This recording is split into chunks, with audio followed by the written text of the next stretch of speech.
Дін қараңғылық, қара түн мысалында болса, ғылым жарық күн мысалында. Түн мен күн табиғат заңы бойынша жанаса бір-біріне жақын жүрсе, дін мен ғылым еш уақыт жанаса алмайды. Арасы бітім таппағасын дұшманның қараңғы түн жаратылысы ұйқыға кетеді. Ботасын я бұзауын алмаған сиырды түйені қазақ қараңғы жерге байлап телейді. Қараңғылық басын айналдырады, жеруін қойып түйе баласын алып шығады.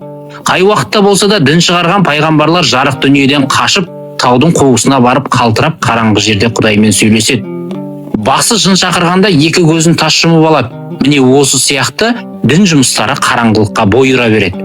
Дін болған жердің негізі мінеусіз тәкаппар бір күш, бұл күштің аты Құдай.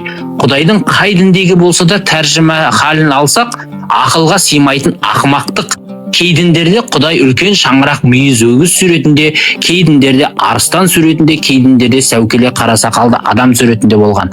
Ғылым табиғаттың күштерін, жаратылыстану мінездерін тапа-тал түстің жарығында тәжірибелеп шегіп, адам баласының көзін, көңілін аша берген. Дінмен дұшман деп тынымсыз тартысты сала берген. Дін жеңілген иттей шегіншектеп, ағаш Құдайды тастап, темір Құдайды тастап, өгіз Құдай, арыстан Құдай, сәукеле сақалды адам Құдайды малданып, қашық бағытпен баса берген. Ақырында Мұхаммед отағасы, мен бір атпен шауып барып сөйлесіп қайттым.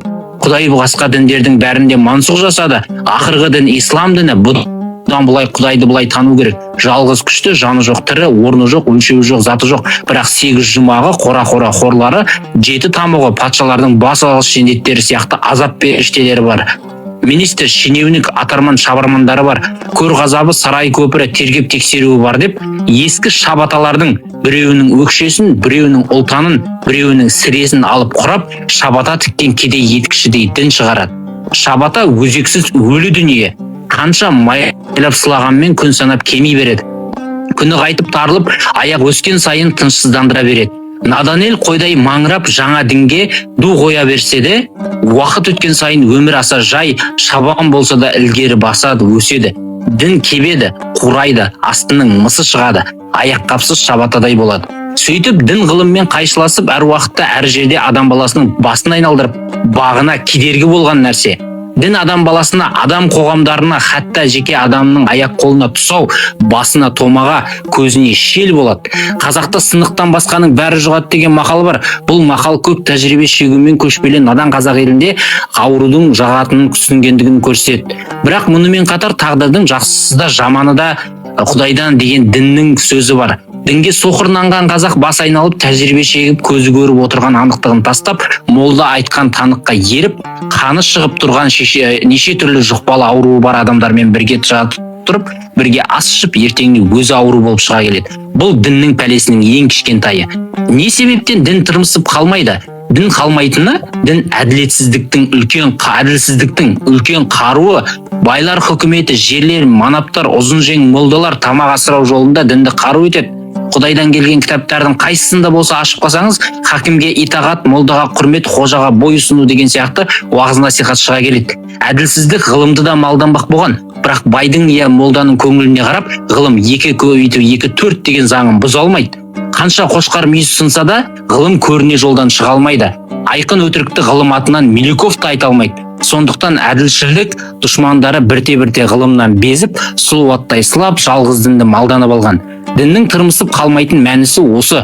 Бірақ қанша тырмысса да шабатамен мінездес, заттас болғандықтан дін де тоза бермек. Ислам дінінде Мұхаммед хатымды 4-ке дейін алыңдар деп, ыссы ханы тасып айтатын. Тегіс ұстай алмайтын деп қорықсаңдар біреуден алу жөн деп қайқан ете түскен. Мұхаммедтің артынан ишандар шығып, шабата жамаушы етікшідей дінді ыспалап, әр жердің тұрмысына сығып жанастырғысы келген. Бұл бағытта бір имамның ақ дегені, екінші имамы қара деп кеткен. Бір имам аң терісін киген арам дегенде, екінші имам доңыз терісінен басқаның бәрі адал деп рұқсат еткен. Дінді бытырамай қолданыңдар деген Мұхаммед сөзі жайына қалған. Бұл діннің қанша айтақшысы болса да өмірге айқасқан жерден тозып тұра алмайтынын көрсетеді. Тәкаппар теңдесі жоқ күшті Құдайдың жолы екенін көрсетеді. Біздің заманымызда ислам дінінің өмірі мен ғылым арасы ырсиып ашылулы. Діннің көп жолы ғылым жолына соқтырып арбасы қирап сынулы, бұлағы суалулы. Осындай уақытта түрлі шеберлер шығып, адам болған жер тамұқта мәңгі қалмайды. Тек мұсылмандар жұмаққа барады деу Мұхаммедтің сөзін түсінбегендік.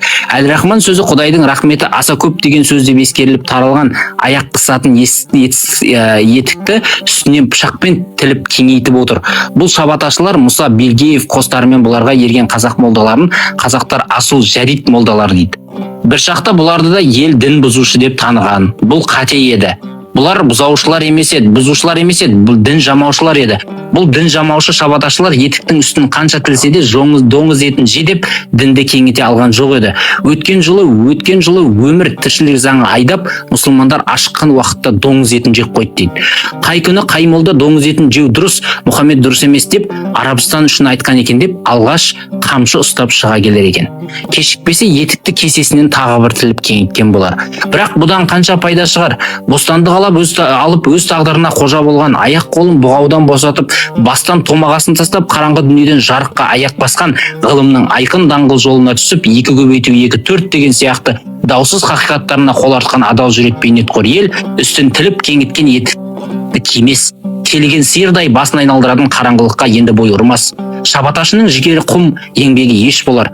Күлбілтелеу біздің салтымызға жат. Сондықтан жылата айтып отырмыз. Қуырдақтың көкесін түйе сойғанда көресің дегендей, бұл мәселе туралы талай қызықтарды жазармыз. Үстін тілген ескі етік киіп дағдыланғандардың көңіліне сөзіміз жетер деп өзімізді үмітпен алдамайық. Ғылым базары қызған заманға қарсы туған ескі етікті талақ еткен жастардың жүрегінде шынында бұл сөздеріміздің орын алатынына күмәнданбаймыз. Міржақып Дулатұлы Таймінер деген лақап атпен Қызыл Қазақстан газетінің 1923 жылы 16 санына шыққан.